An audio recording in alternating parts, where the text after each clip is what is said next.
Esta conferencia comenzará a grabarse.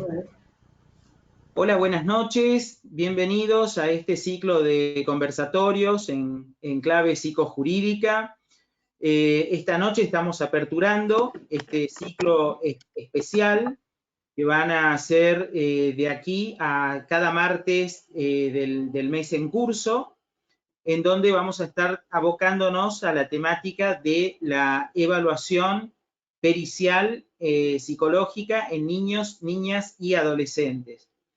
En esta ocasión vamos a contar con la participación de la licenciada María Gladys Amper, Marisa para los amigos, quien es presidente de la Asociación Argentina de Psicología Jurídica y Forense, es coordinadora general del Servicio de Cámara GESEL en el Poder Judicial de la provincia de San Luis, y es psicoanalista, así que le agradecemos a Marisa su predisposición para acompañarnos. Yo antes les comento que este conversatorio se hace en el marco de la diplomatura en técnicas de evaluación pericial psicológica que se dicta anualmente en nuestra asociación, y este módulo está a cargo de la licenciada María Virginia Gómez. Así que los colegas que hoy van a estar participando en el día de hoy y los siguientes martes están como docentes invitados a esa cátedra. Así que bueno, y esta noche nos convoca la temática de la declaración de niños y niñas en los dispositivos de cámara GESEL. Así que bueno, sin más, voy a pedirle a Marisa que tome la palabra y pueda saludarlos. Bueno, buenas noches a todos. Disculpen la tardanza, pero realmente internet en San Luis es muy malo. Ahora entiendo cuando mi hijo viene a San Luis y se queja de que no puede trabajar y yo le digo que es un exagerado. Pero bueno, he tenido problemas por esto. Así que sí, en un ratito me ven que me corro, en realidad estoy en la sala de espera del consultorio donde esta hora ya no hay nadie, pero bueno.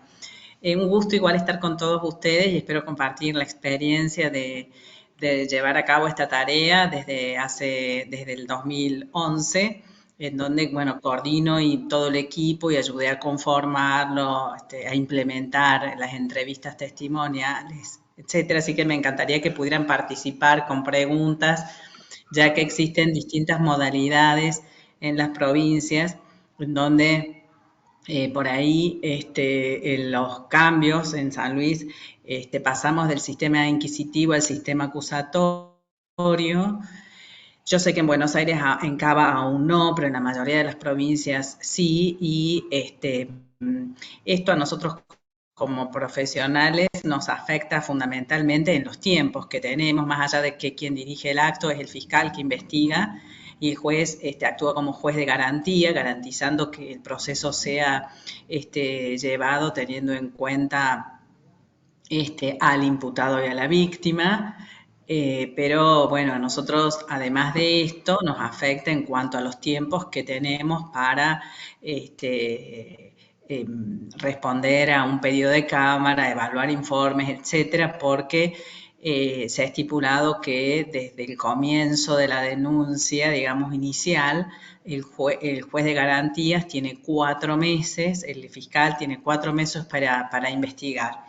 Entonces se nos han acotado bastante los tiempos, lo que resulta igual, me parece beneficioso para la víctima, que no es lo mismo esperar un proceso de un año y medio, a saber que va a haber un primer dictamen en el lapso de 4 meses, ¿cierto? Entonces me parece que esto es importante en cuanto a la víctima y que en eso se ha avanzado mucho. No sé qué preguntas, qué se les ocurre. Sabes que yo siempre dudé cómo empezás, porque la pregunta de que se hace en clínica, ¿no? Trabajamos con chicos, uno Sí. empieza de una determinada manera a preguntar, por ahí no hay un protocolo para empezar o no. Yo, qué sé yo, recuerdo haber empezado desde qué cuadro sos, por ver un poco hasta Uh-huh. cómo en una cámara GESEL, donde eso que uno está, digamos, ese testimonio que uno está Sí. tomando, o esa evaluación que uno está haciendo tiene un valor de prueba.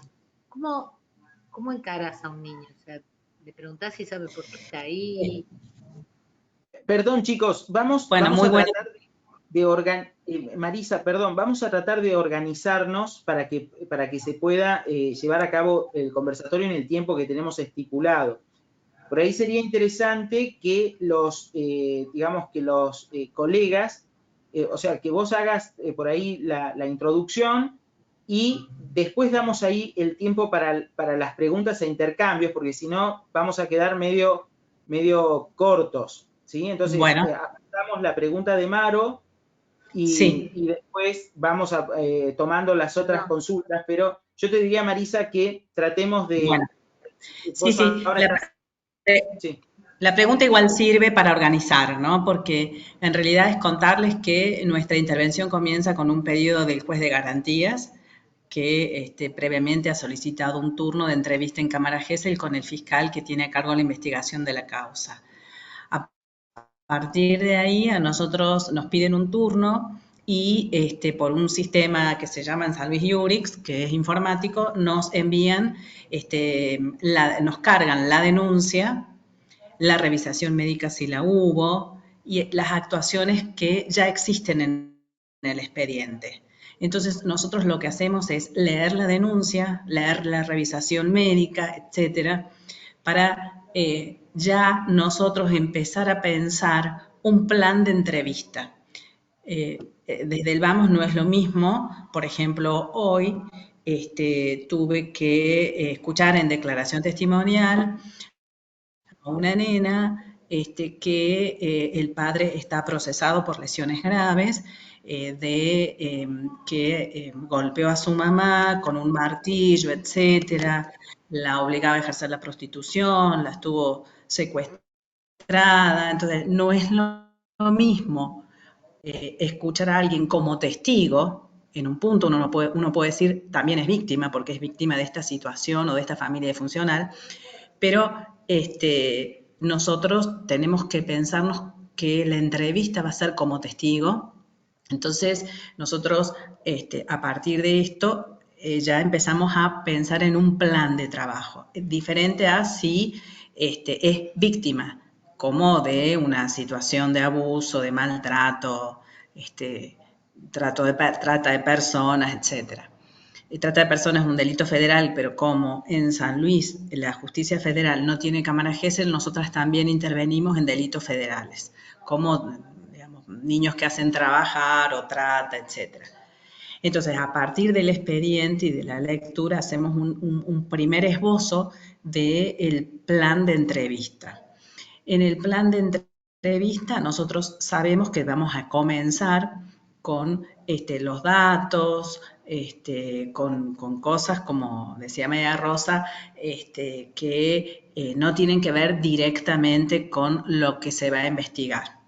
De todas maneras, previo a la entrevista de declaración testimonial, nosotros tenemos una instancia que se llama la instancia de presentación, en donde estamos a solas con el niño que vamos a entrevistar, nos presentamos, les preguntamos algunos datos personales y si sabe para qué está en ese lugar, y en función de lo que nos responde nosotros le explicamos que sí. Por ejemplo, en este caso, que ella está para contarnos cómo era el papá con la mamá, qué había ocurrido, sin entrar en detalles en relación a lo que va a ser la entrevista testimonial.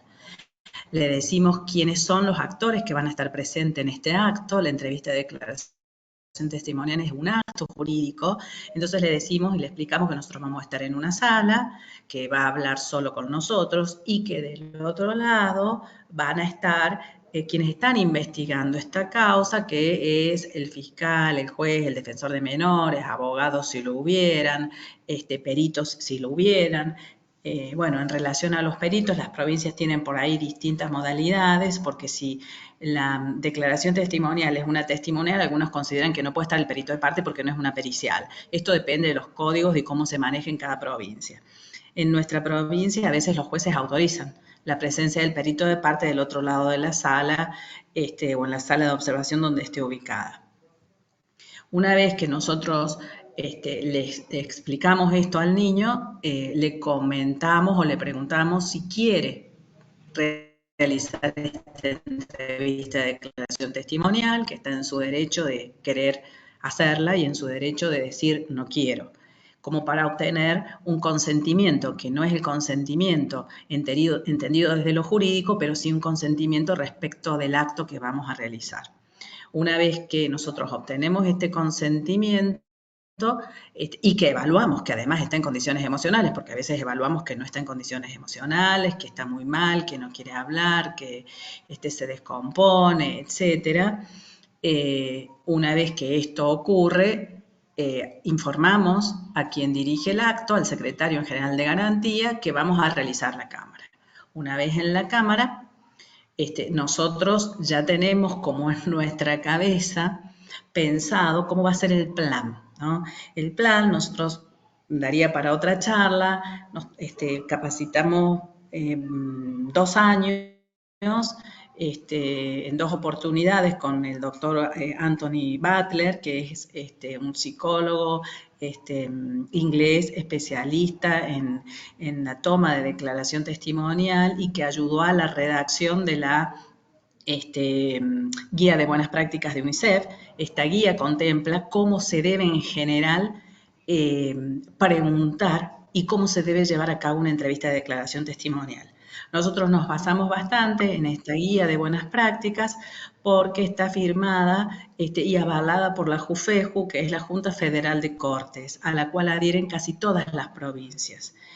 Esta guía de buenas prácticas establece que nos debemos reunir quizás con el fiscal previo a la entrevista de declaración testimonial, y es con quien nosotros establecemos e inclusive escribimos un pequeño plan de trabajo, cuáles van a ser los puntos que más le interesan investigar.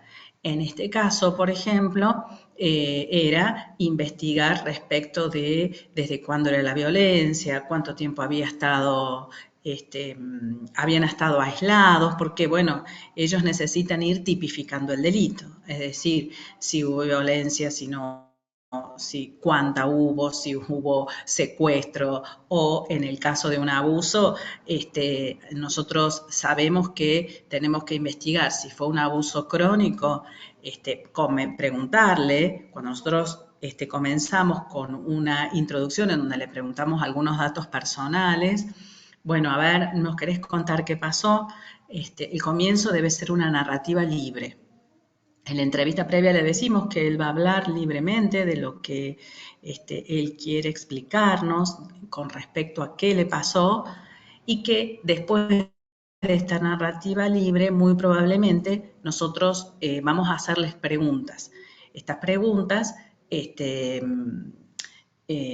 nosotros cuando termina la narrativa libre, las distintas provincias tienen distintos sistemas de comunicación, nosotros encendemos un micrófono, que es un auricular, en donde quien dirige el acto nos pregunta a nosotros, el niño no escucha la pregunta o el adolescente, solo le escuchamos nosotros y nosotros somos los que vamos a traducir, digamos, al lenguaje del niño esta pregunta que quien dirige el acto quiere saber.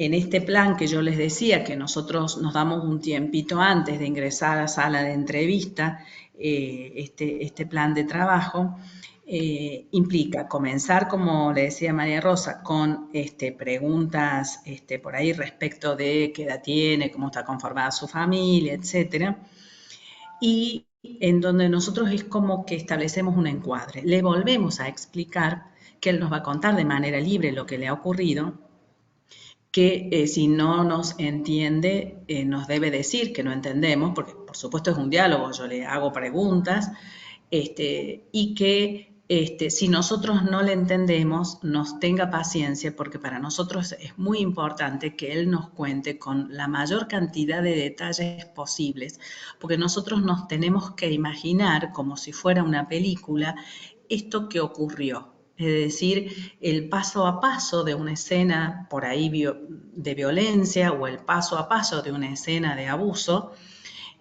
por lo que va a ir despacio, como pueda, paso a paso, y que después de contar una escena, vamos nosotras o nosotros, hacer un resumen utilizando sus mismas palabras. Si en este resumen él quiere aclarar algo que no dijo mientras nosotros hicimos el resumen, es decir, agregar algo, lo puede agregar. Si quiere decirnos, no fue a las 6 de la tarde, fue alrededor de las 10 de la noche, nos puede aclarar. Es decir, estos resúmenes parciales sirven para reorganizar el relato y darle el tiempo al niño o a la niña o al adolescente como para escucharse casi en relación a lo que ha dicho. Nosotras intentamos utilizar las mismas palabras que utilizó, porque aunque parezca mentira, hay detalles que por ahí se pasan, pero son sumamente importantes al momento de dar luz a esta causa que se está investigando. Por ejemplo, se me ocurre, había 2 chicos testigos de homicidio en donde habían participado 3 adultos.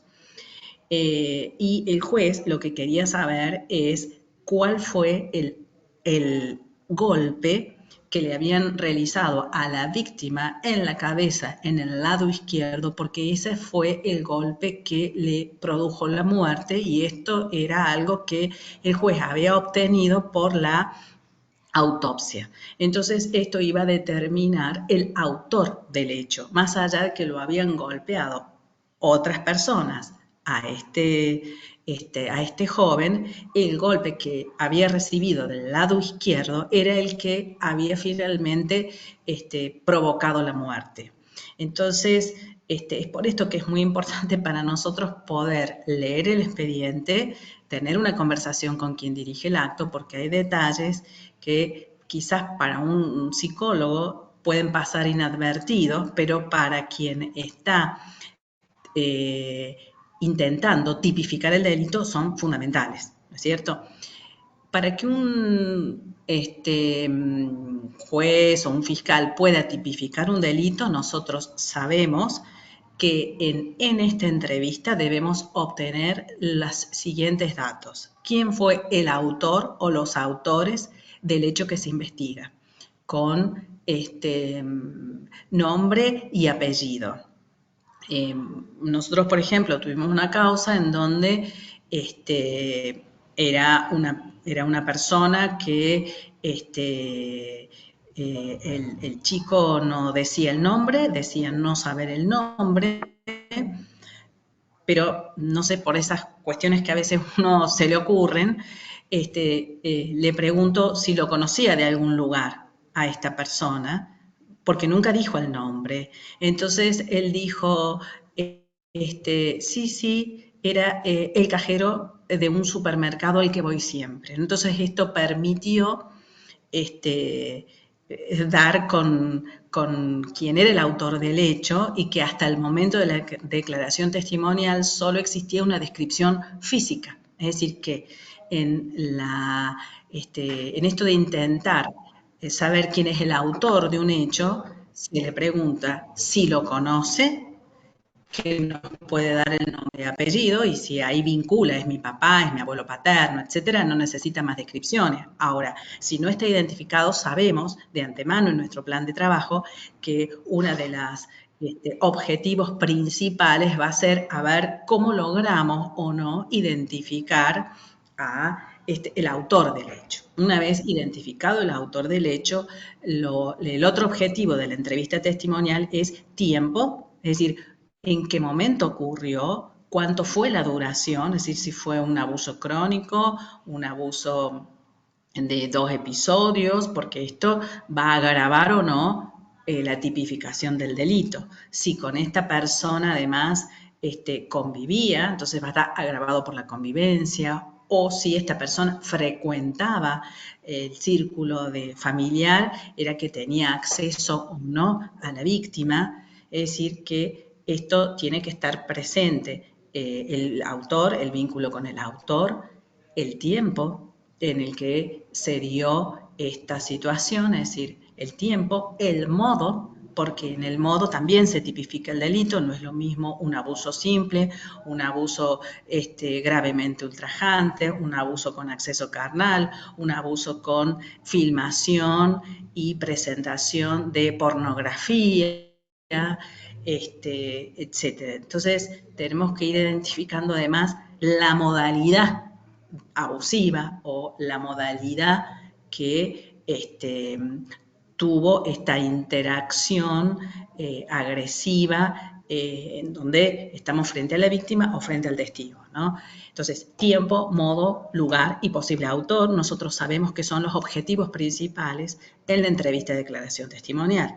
Pero además de esto, en muchas causas, como recién les decía, la del homicidio, quién fue el que dio el golpe, quién ayudó o no, y en algunos casos, por ejemplo, de abuso, si la mamá conocía, si le contó, porque también puede estar o puede quedar imputada la mamá por haber conocido el delito porque le dejó una carta y la mamá nunca hizo nada o no. Es decir, que muchas veces también debemos investigar, digamos, si bien está el presunto autor, también puede estar imputada, por ejemplo, la mamá, o por haber conocido y haber perdonado, o no haber denunciado, o quienes más pueden estar involucrados, ¿no es cierto? Sabiendo que la entrevista de declaración testimonial en general es única. Para que se vuelva a tomar otra entrevista de declaración testimonial debe estar fundado su pedido, y en general solo se toma una nueva entrevista cuando hay algo nuevo en la causa importante que no pudo en ese momento decir. También nos ha ocurrido que a veces hay más de un autor, pero en la denuncia inicial. En la denuncia hubo un solo imputado, entonces nosotros no podemos preguntar por otro imputado, porque muchas veces nos sucede, bueno, además de mi tío Alberto, también abusó mi tío Juan. Nosotros, si Juan no estuvo en la denuncia, no podemos preguntar, lo escuchamos, pero no podemos preguntar porque Juan no está notificado de que se lo va a investigar por este delito, entonces no va a tener un representante legal y no va a poder ejercer su debido derecho a defensa. Entonces, todo lo que le preguntemos sobre Juan no va a tener valor procesal, por lo que en relación a Juan el acto va a ser nulo. Entonces, en esto debemos ser muy cuidadosos porque al ser una única entrevista tenemos que intentar cometer los menores errores posibles procesales, que si bien de esto se encarga quien dirige el acto, nosotros como psicólogos también debemos saber y debemos haber leído el expediente porque debemos saber sobre quién preguntamos, sobre quién debemos preguntar y en el marco de qué debemos preguntar. Por ejemplo, mañana tengo un juicio oral en donde la víctima era una persona con déficit intelectual, en donde es seducido por una vecina y ella lo lleva a la casa, empiezan a tener relaciones sexuales y el marido empieza a filmar. El marido filmaba y después le decían que mirara, entonces el marido también estaba imputado. Entonces era imputado en calidad de qué. Entonces había que ser muy cuidadoso para ver cuál era la interacción, cuál era el rol que desempeñaba el marido, etc. Una vez que nosotros hacemos todos los resúmenes parciales y el resumen final, se da paso o habilitamos nuestro sistema de comunicación para que quien dirige el acto nos haga las preguntas. Cuando nosotros hacemos las preguntas, les explicamos, les volvemos a decir que puede decirnos que no recuerda, y en función de esto, una vez culminadas las preguntas, intentamos hacer un cierre con lo que quizás empezó hablando, que hace un día de manera cotidiana, o si nos comentó que jugaba al fútbol, es decir, como para hacer un cierre en el que podamos ver que ha disminuido un poco la angustia. Siempre, y la guía de buenas prácticas de UNICEF así lo dice, le debemos agradecer por su participación, por el esfuerzo que hizo, y de esta manera se cierra el acto de la entrevista de declaración testimonial. A partir de esto, hay provincias que lo hacen y provincias que no. En San Luis lo hacemos, aplicamos distintos sistemas criteriales para establecer si lo que el niño o el adolescente dijo reúne los suficientes criterios de credibilidad narrativa. En general se utiliza el CBCA, el SBA, bueno, en España utilizan estos. Nosotros sabemos que la validez es hasta los 18 años, pero en realidad lo aplicamos hasta los 16, porque a partir de los 16 no está validado ningún sistema de análisis criterial. Entonces nosotros lo aplicamos casi hasta los 16, y lo que hemos concluido, que si bien antes el CBCA arrojaba ítems como determinado, creíble, no creíble, poco creíble, etcétera, los forenses en general hemos decidido en el país que si aplicamos un sistema criterial, la conclusión va a ser creíble o indeterminado. Todos los análisis criteriales o el CBCA, encontramos que hay 19 criterios. Por supuesto, nunca vamos a encontrar una declaración testimonial con la presencia de 19 criterios de credibilidad. Cada sujeto cuenta lo que puede y como puede. Esperamos que en un niño pequeño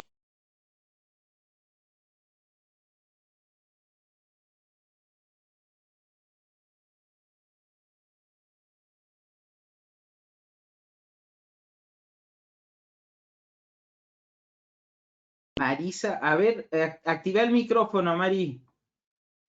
Ahí. Bueno, digo que los criterios de credibilidad nosotros teníamos que a la conclusión a la que llegamos es que una narrativa es creíble o indeterminada, y que el máximo de criterios de credibilidad presentes son 19. Ninguna entrevista va a tener 19 criterios de credibilidad presentes, esperándose que los mayores o adolescentes tengan más cantidad de criterios presentes, y los niños más pequeños menores criterios de credibilidad presentes.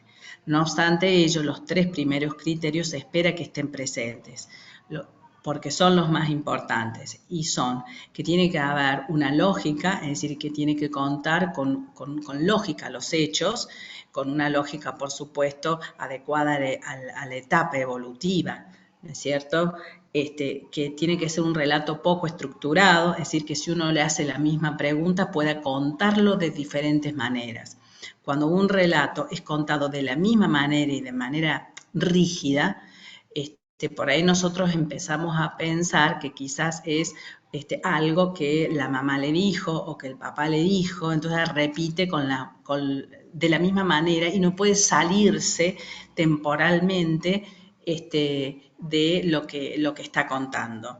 Y debe haber un mínimo de detalles, es decir, que los 3 criterios que deben estar presentes son el de que haya una lógica, que sea poco estructurado, y que debe haber un mínimo de detalles de interacción sexual o de agresión presente.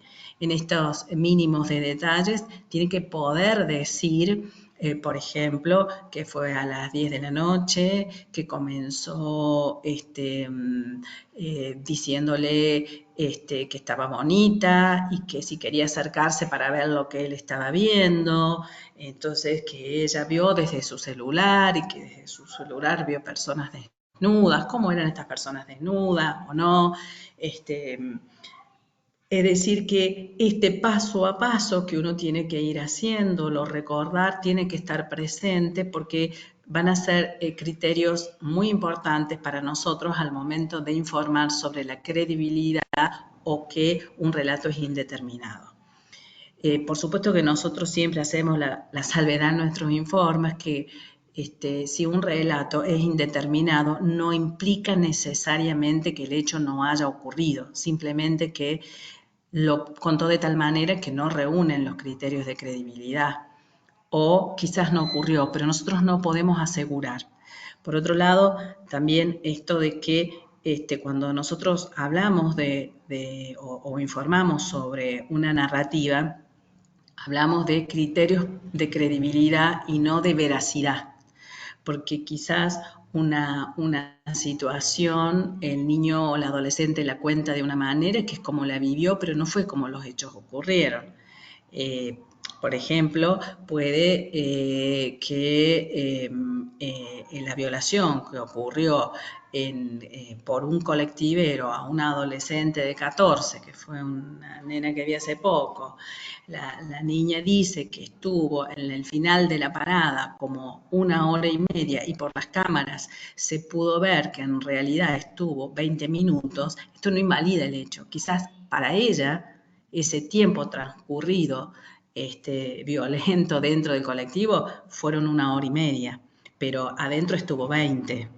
Después ella comenta que sale del colectivo, se queda en una esquina, no sabe cuánto tiempo, llorando ni por qué, se sabía cuál era el horario de llegada a la casa, pero ella desconocía totalmente el tiempo en el que había estado en esa calle y ni siquiera recordaba la esquina en la que se había sentado a llorar. Y después solo recuerda que empezó a caminar hasta su casa. Esto no invalida esta dificultad por ahí para contar todo lo que ocurrió, no invalida que el relato sea creíble, ¿no? Tenemos que ver y pensar que es un hecho traumático y que va a estar tocado por lo traumático en la manera en la que va a reproducir. Nosotros siempre decimos que cuando alguien cuenta, lo cuenta desde cómo lo va resignificando y va resignificando como puede.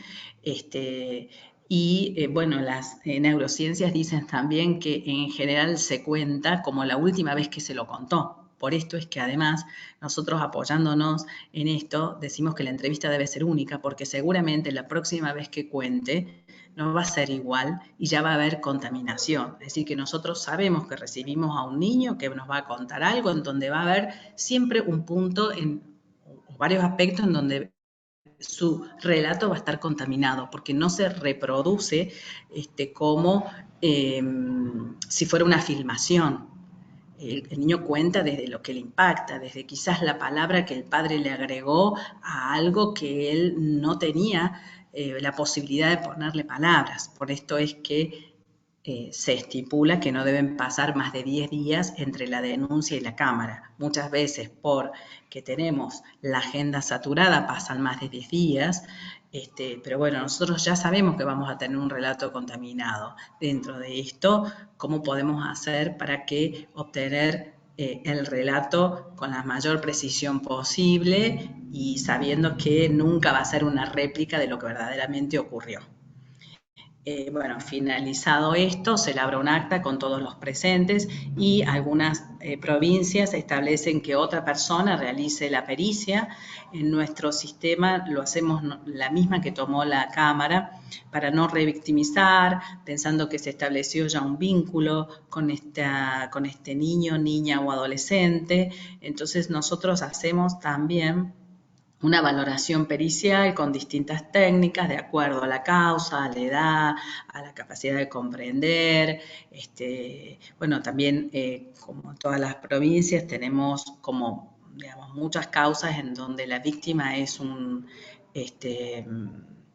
una persona con discapacidad intelectual, entonces también debemos adaptarnos a esto y nosotros, aprovechando que se modificó el código, hemos pedido en nuestro propio protocolo a algunos menores de 5 años y a algunos adultos que presentan una discapacidad intelectual moderada o grave, aplicar el CAPALIST, que es una técnica que se usa en España y que evalúa la capacidad para testificar, solamente para testificar, en donde se van evaluando las distintas funciones cognitivas y emocionales y además incluye un test que se toma y que tiene como estímulo una lámina en donde hay una imagen de una persona digamos, hay como distintas secuencias de láminas en donde una persona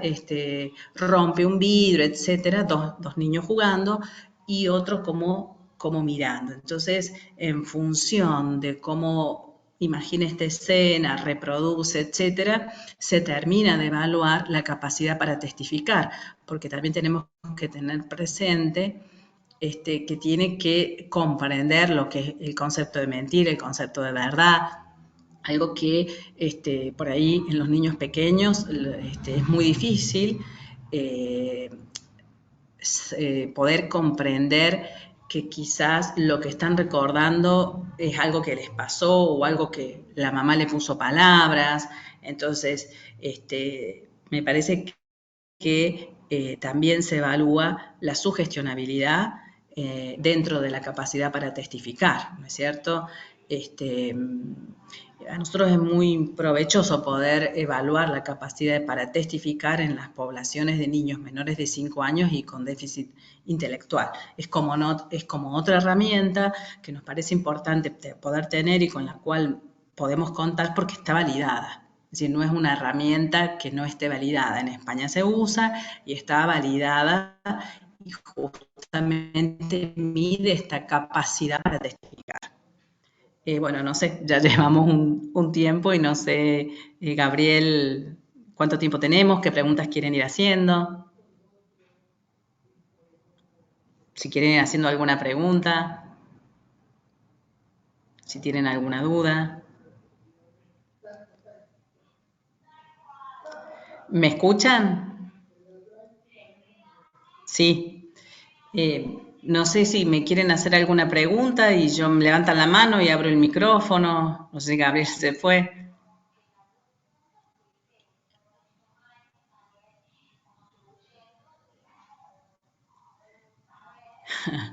Bueno, sí. ¿Qué tal? Buenas noches. Una consulta. Después de la toma se hace el análisis, o sea, el análisis, el escrito, digamos, donde consta el análisis, se hace después de la toma, lo hace el mismo profesional, ¿verdad? Nosotros tomamos la entrevista de declaración testimonial y hacemos un acta en relación a quienes estuvieron para que no haya errores procesales, porque después dicen, no estuvo ejercido el derecho a defensa, ya nos ha pasado, entonces hacemos todo eso. Citamos para otro día al niño porque consideramos que ya está muy cansado. Le explicamos que no va a hablar más del hecho y que solamente le vamos a tomar algunos test, etc. En general es a los 3 o 4 días, más no, pero que haya pasado unos días para que no esté cansado y además por la angustia que genera la reproducción del hecho.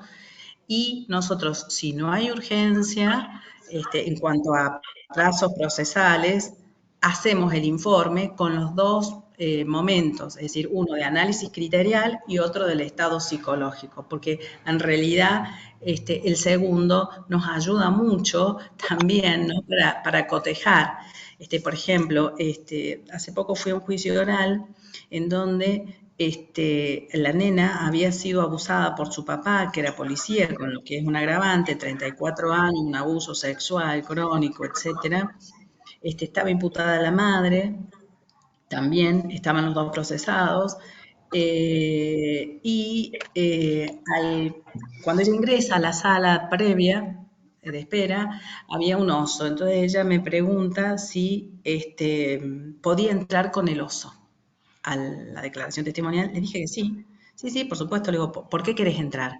Entonces me dice, no, porque quiero que me acompañe, ¿no? La nena juega bastante con el oso mientras habla en la declaración testimonial sin ninguna resonancia afectiva, con un lenguaje sexual adulto, Ella decía, bueno, mi papá me amenazaba con metérmela más fuerte, entonces yo me quedaba quieta.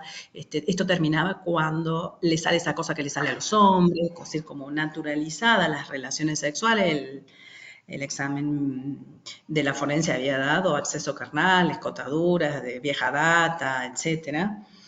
Entonces, en juicio oral, el abogado, por ejemplo, me pregunta, bueno, pero usted, licenciada, ¿no ve que ella no se pone tan mal y está todo el tiempo jugando? Esto que esté todo el tiempo poniendo el oso de por medio, en un punto no puede implicar que está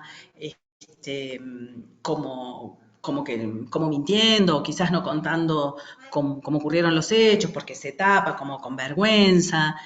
Entonces yo ahí me acordé de esto de sala de espera, que no lo escribí, porque uno tampoco en un informe puede escribir todo. Y bueno, y le dije, la verdad me parece, doctor, muy atinada su pregunta. A mí me pareció muy significativo el hecho de que ella pidiera, porque he tomado muchas cámaras, y que ella pidiera ingresar con un oso y que lo abrazara todo el tiempo. Me parece que fue el momento en que ella se permitió ser una niña, algo que no podía permitirse en la familia en donde había estado, porque la mamá, que había tenido una historia muy complicada. Nosotros hacemos en la entrevista una breve entrevista, en la pericial, un breve espacio para la mamá o quien está a su cargo. En esta historia, la mamá, cuando tenía 3 años, había sido dada a unos tíos porque habían puesto presa a su madre, es decir, a la abuela de la nena, por robo con armas. Entonces había estado 5 años presa. En ese momento en que está 5 años presa la mamá de esta nena, es abusada por un tío. Entonces, cuando estas situaciones de abuso le ocurren a la niña y el hermanito por ahí le cuenta y la mamá no escucha, etcétera, bueno, se puede ver claramente que la mamá no estaba en condiciones, no tenía recursos para poder escuchar esto, porque estábamos hablando ya de un abuso transgeneracional. También es algo que ocurre y nosotros lo tenemos bastante en cuenta cuando hay un abuso transgeneracional en la parte como pericial o de impacto psíquico. Entonces, yo ahí le dije sí, porque justamente por esto la mamá, la niña también cuando cuenta se encargó especialmente de decir, yo no quiero que mi mamá esté presa, mi papá lo hacía cuando mi mamá no estaba, o también la amenazaba a mi mamá, es decir, como una inversión de roles, uno podría pensar, y siempre cuidando a su mamá. Ella decía, yo quiero a mi mamá, ¿no? Entonces, me parece que cuando realmente yo puedo escuchar esta historia en la evaluación pericial de la mamá, comprendí el oso. Comprendí esto de la sala de entrevistas previa y esta necesidad, porque bueno, me dice, nunca tuve un oso con pollera, con vestidito, me dice, pero además para no estar solo, es decir, quizás yo me quedé pensando, en la escucha le di el lugar de niña, el ambiente le dio el lugar de niña, porque tenía 9 años recién cumplidos, y bueno, pudo aferrarse y fue ese pedacito de niña que salió cuando entra con el oso, ¿no es cierto? Entonces, a mí me parece que es muy enriquecedor poder armar una causa, un caso, desde el comienzo, desde cómo se presentan, cómo llega, quién lo acompaña, hasta el final, ¿no? Me parece como a mí muy enriquecedor. No sé si tienen alguna otra pregunta.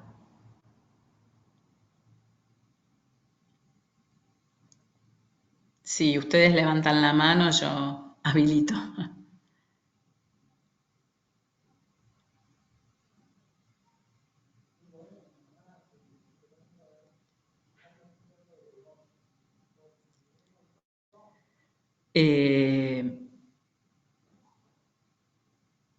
Por ahí da para hablar mucho más. Creo que, no sé, tenemos alrededor de 1 hora.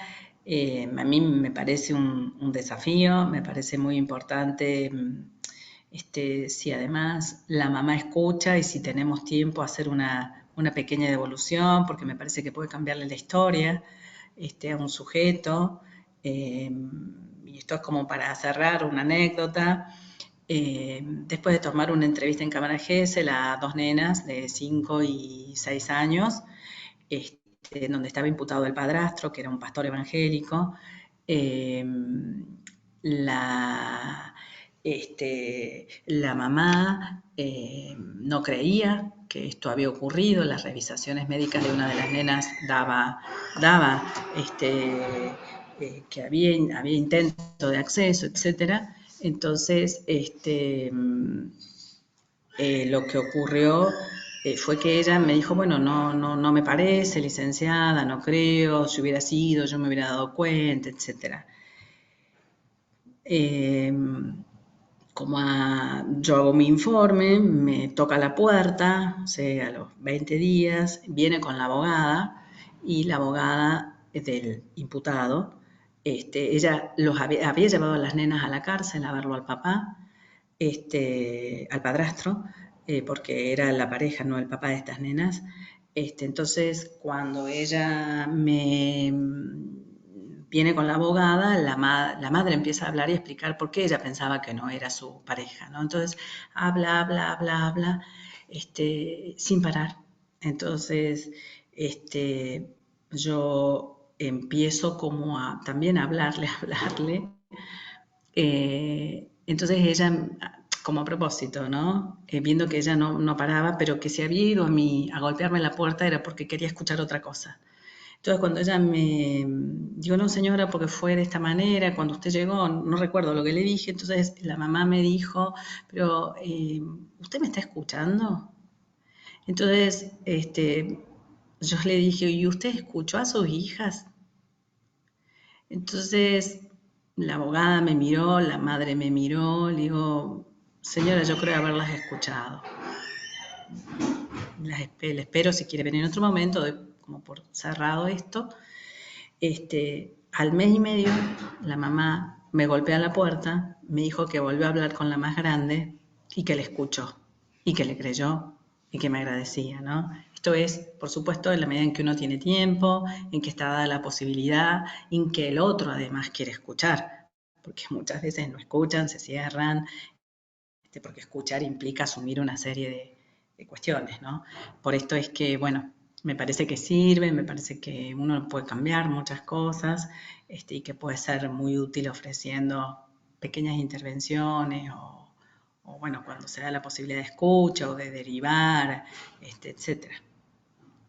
Bueno, espero haber podido aportarles algo. Es muy importante poder entrenarse en la técnica, es muy difícil porque además uno tiene que pensar como psicólogo pero también como abogado, y a veces los abogados no saben y a veces con la repregunta entorpecen el relato, en vez de aclararlo lo confunden. Entonces también para nosotros es muy difícil este lugar, y por eso creemos que también los que están del otro lado deben estar capacitados, porque cuando nosotros les decimos, ustedes nos hacen preguntar más de 3 veces lo mismo a un niño de 5 años, el niño menor de 5 años, cuando uno le pregunta 3 veces lo mismo, la cuarta va a responder según lo que cree que nosotros queremos escuchar y no según lo que recuerda. Entonces hay pequeñas cosas que tenemos que también hacer como un trabajo de interdisciplina para darle luz, ¿no es cierto?, a una causa. Bueno, un placer. Si tienen alguna pregunta. ¿Habías levantado la mano? Uy. Bueno. Sí. Hola, ¿se escucha? Ahí. Sí, sí. ¿Qué tal? A mí me quedó una duda, tal vez por esto de que yo también no tenía buen internet, pero cuando comenzaste hablaste de la toma de los datos. Mi duda es, ¿la toma de los datos se hace en una oficina aparte, digamos, y después se va al lugar donde se va a desarrollar o Sí, se hace sí, todo en el sí. mismo lugar? No. Datos como para empezar a hablar de algo, ¿no es cierto? En esta entrevista previa. Es aparte, es en un lugar solo, donde estamos solas o solos, y donde además le explico cuál va a ser el procedimiento, que yo no le puedo hacer muchas preguntas porque si no van a decir que soy muy inductiva. Entonces es importante que ella pueda contarlo como le salga. Muchas veces los abogados se enojan o quieren que ingrese, quieren ingresar, o el perito. Millones de veces les explico que, bueno, tampoco cuando se le toma a un adulto una pericial está el abogado, bueno, que en general es breve, pero que nosotros debemos establecer un clima de confianza, de rapport, de confidencialidad, y no lo podemos establecer con el abogado del imputado, el abogado de la víctima, el perito. O sea, eso no, ese espacio se necesita. Entonces, en general, en esto tratamos de resguardarnos y de que este espacio sea solo, es un momento breve, pero me parece que es muy importante poder tenerlo a solas, ¿no es cierto? Sin la mamá también y sin el papá, de no ser que sea muy pequeñito y al principio quiera estar como a upa de la mamá, donde solamente no hablamos nada del hecho hasta que quiera quedarse solo. Si no quiere quedarse solo, bueno, terminamos por ahí informando que no está en condiciones. En todos los códigos se prevé el diferimiento, es decir, que se difiere para otro momento porque no está en condiciones, y que quizás en 4 meses ya está en condiciones y puede hacerlo, ¿no es cierto? Bueno, si no, no sé si alguna otra pregunta. Yo ¿Algo tengo una más? duda. Sí. Buenas noches. Buenas noches. Habló esto de que en personas con distintas capacidades intelectuales se usaban otros recursos, ¿no? Para abordar la entrevista. Y en caso de algún niño o niña vulnerada, pero que no pueda contar o expresar el relato, ¿se usan otros recursos o es solamente, me refiero a recursos como juegos, como dibujos, o solamente se toma la palabra como válido? Sí, en relación a la discapacidad yo me refería a que tomamos técnicas para determinar la capacidad para testificar. Con los niños pequeños y también con chicos más grandes, se utilizan juguetes que son facilitadores de relato. No, el modo en el que juega no va a ser tomado como una sesión terapéutica, no se va a interpretar, sino como facilitador de relato. Es decir, uno dice, a ver, ¿no te animás a decirme qué parte del cuerpo te tocó? ¿Querés que te dé un muñeco y vos ahí me señalás o preferís hablarlo? Entonces, no, prefiero señalar. Vos me podés decir cómo estaban ubicados en la cama, y tenemos juguetes, camitas pequeñas, entonces reproducen las posiciones. También se le permite el dibujo. Algo que me olvidé de decirles, que es en todos lados similar, estas entrevistas son videograbadas. Nosotros tenemos una cámara domo que sigue el movimiento y que también se puede ver el dibujo, porque del otro lado, además de escucharnos, se reproduce en un televisor lo que se está haciendo, no a nosotras, sino que está enfocado en el niño. Esto se filma, esta filmación se guarda en un DVD. UNICEF ha donado a la mayoría de las provincias un sistema de encriptación. Esto quiere decir que nadie puede ver este DVD si no tiene el código de acceso y el programa para desencriptarlo. Esto es para resguardar la intimidad de la víctima. Una copia va archivada o junto con el expediente a quien lleva la causa, y otra copia a nosotras, porque muchas veces antes de debate oral volvemos a ver la cámara. Entonces nosotros tenemos este DVD que volvemos a ver, y a veces se nos ocurren nuevamente otras cosas, pero en general se trata de que sea facilitador de relato, porque, por ejemplo, el nombre del imputado o que diga mi papá o algo es necesario, ¿no? Por eso es que, bueno, se los ayuda. De todos modos, si bien se empieza con preguntas abiertas, después, sobre todo con los niños pequeños, está permitida como último recurso el por sí o por no, digamos.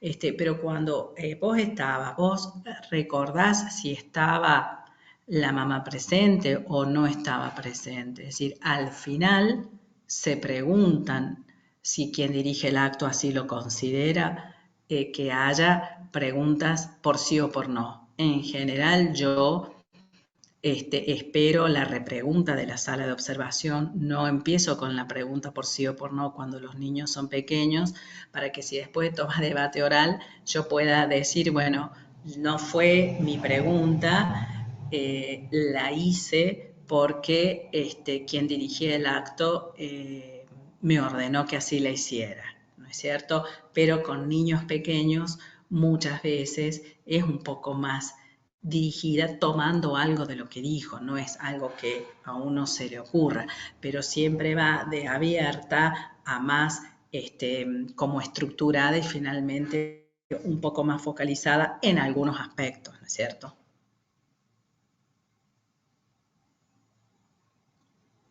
No sé si tienen alguna otra pregunta. En general los dibujos que hacen en cámara también van al expediente.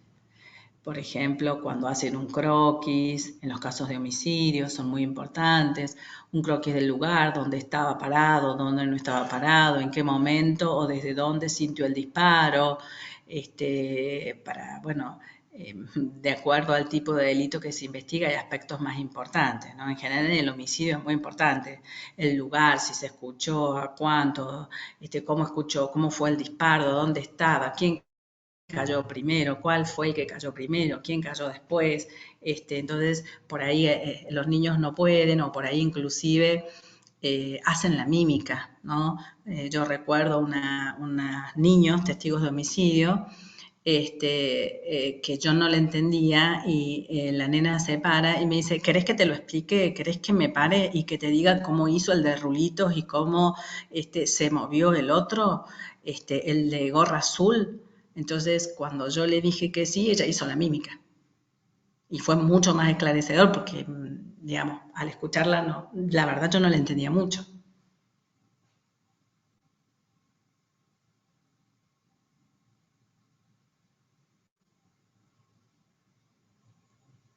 Bueno, no sé si tienen alguna otra pregunta.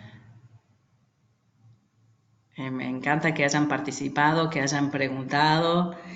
Con el equipo, la verdad, tenemos muchísimas causas, ejemplos. Lo que nos sobra es casuística. Ha aumentado muchísimo el número de causas.